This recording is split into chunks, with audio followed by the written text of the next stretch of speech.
সুপ্রিয় দর্শক শ্রোতা ভাই বোন, আমাদের জীবনে এমন কিছু সময় আসে যখন দেয়ালে পিঠ থেকে যায়, যখন আমাদের নির্দিষ্ট চাওয়া পূরণ করা ছাড়া আর বিকল্প কোনো পথ সামনে খোলা থাকে না।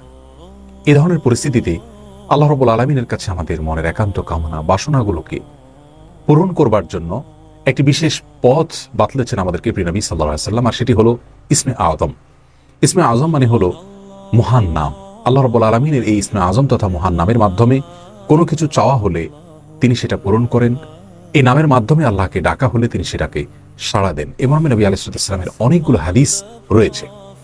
অনেক উলামা ইকরাম ইসমে আযম সম্পর্কে বলেছেন যে এটি হলো আল্লাহ রাব্বুল আলামিনের যে মূল নাম আল্লাহ, সেটি তার অনেকগুলো গুণবাচক নাম আছে। তমধ্যে থেকে আল্লাহ রাব্বুল আলামিনের যে মূল নাম আল্লাহ, এই নামের মাধ্যমে আল্লাহ রাব্বুল আলামিনকে ডেকে যদি বান্দা কোনো কিছু চান কায় মনোবাক্যে অন্তরের গভীর থেকে, তাহলে সে দোয়া আল্লাহ রাব্বুল আলামিন অবশ্যই কবুল করেন।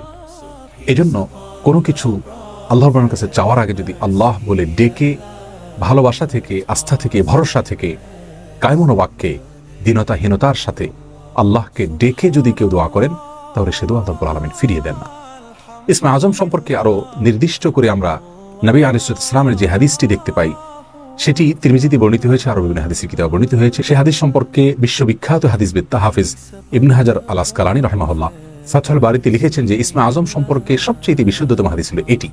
আর সেটি হলো এই যে বুরায়দা রাদিয়াল্লাহু আনহু বর্ণনা করেছেন, এক ব্যক্তি নামাজের মধ্যে একবার কিছু বাক্য বলে উঠলেন। নবী সাল্লাল্লাহু আলাইহি সাল্লাম তার কথাগুলো শুনলেন।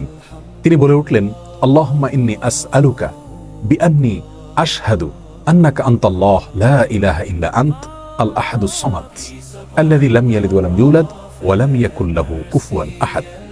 তার মুখে এই বাক্যগুলো শুনে নবী আলাইহিস সালাম বলেছেন, নিশ্চয়ই এই লোকটি ইসমে আযম পাঠ করেছে। ইসমে আযমের মাধ্যমে আল্লাহ রাব্বুল আলামিনের কাছে কোনো কিছু চাওয়া হলে তিনি সেটা ফিরিয়ে দেন না। এর মাধ্যমে আল্লাহকে ডাকলে তিনি অবশ্যই তাতে সাড়া দেন।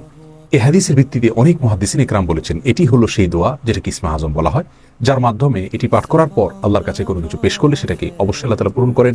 মনের যে কোনো ভালো আশা আল্লাহ তাআলা পূরণ করে থাকেন। দোয়াটি আবারও বলছি, আল্লাহুম্মা ইন্নী আসআলুকা বিআন্নী আশহাদু আন্নাকা আনতাল্লাহ লা ইলাহা ইল্লা আনত আল আহাদুস সামাদ আল্লাযী লাম ইয়ালিদ ওয়া লাম ইউলাদ ওয়া লাম ইয়াকুল লাহু কুফুয়ান আহাদ। যার অর্থ হলো, হে আল্লাহ, আমি আপনার কাছে প্রার্থনা করছি এই মর্মে যে, এই জন্য যে, এই ভিত্তিতে যে আমি সাক্ষ্য দেই আপনি আল্লাহ, আপনি ছাড়া সত্যিকারের কোনো মাবুদ নেই, আপনি কারো মুখাপেক্ষী নন, আপনি একক, এবং আপনি কাউকে জন্ম দেননি, আপনাকেও কেউ জন্ম দেয়নি, এবং আপনার সমকক্ষ আর কেউ হতে পারে না। এই বাক্যগুলো পাঠ করে আল্লাহ রাব্বুল আলামিনের কাছে কোনো চাওয়া পেশ করলে তিনি অবশ্যই সেটি পূরণ করেন। কেউ যদি অত্যন্ত সংক্ষেপে ইসমে আযমের মাধ্যমে দোয়া করতে চান, তাহলে তিনি আল্লাহ রাব্বুল আলামিনের প্রতি আন্তরিকতা, ভালোবাসা, শ্রদ্ধা, বিশ্বাস, ভক্তি এবং ভরসা রেখে আল্লাহকে ডেকে ডেকে মায়ার সাথে, মমতার সাথে, আল্লাহর অনুগ্রহগুলোর কথা স্মরণ করে আল্লাহকে ডেকে ডেকে তার মনের চাওয়াগুলো পূরণ করবেন। এটা হবে ইসমে আযমের সবচেয়ে ছোট ভার্সন।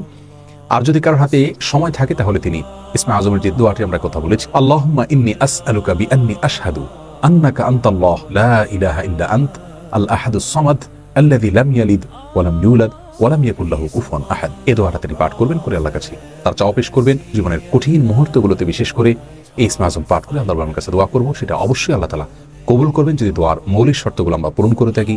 হালাল বক্ষণ করা, কায় মনোবাক্যে দোয়া করা এবং দোয়ার ক্ষেত্রে আন্তরিকতা এবং ঐকান্তিকতা থাকা, এই বিষয়গুলোকে যদি খেয়াল করে আমরা দোয়া করি, ইনশাআল্লাহ বিইذনিল্লাহ আল্লাহ তাআলা আমাদের সে দোয়া পূরণ করবেন। কোনো কারণে সে দোয়া যদি পূরণ হতে আমরা না দেখি, তাহলে সন্দেহাতীতভাবে আমাদের বিশ্বাস রাখতে হবে এটা পূরণ এই মুহূর্তে না হওয়ার মাঝে আমাদের জন্য কল্যাণ নিহিত আছে। আল্লাহ তাআলা এর বিনিময়ে আমাদেরকে আখিরাতে দিবেন। এছাড়াও দোয়া ইউনুসের মাধ্যমে লা ইলাহা ইল্লা আনতা সুবহানাকা ইন্নী কুনতু মিনাজ জালিমিন, এটা পাঠ করেও যদি কেউ দোয়া করেন, তার মাধ্যমে আল্লাহ দোয়া কবুল করেন। এবং হাদিস বর্ণিত হয়েছে, আল্লাহ তাআলা আমাদের সবাইকে ইসমে আযমের মাধ্যমে আল্লাহর কাছে জীবনের কঠিন মুহূর্তগুলোতে দোয়া পেশ করার তৌফিক দান করুন। আসসালামু আলাইকুম ওয়া রাহমাতুল্লাহ।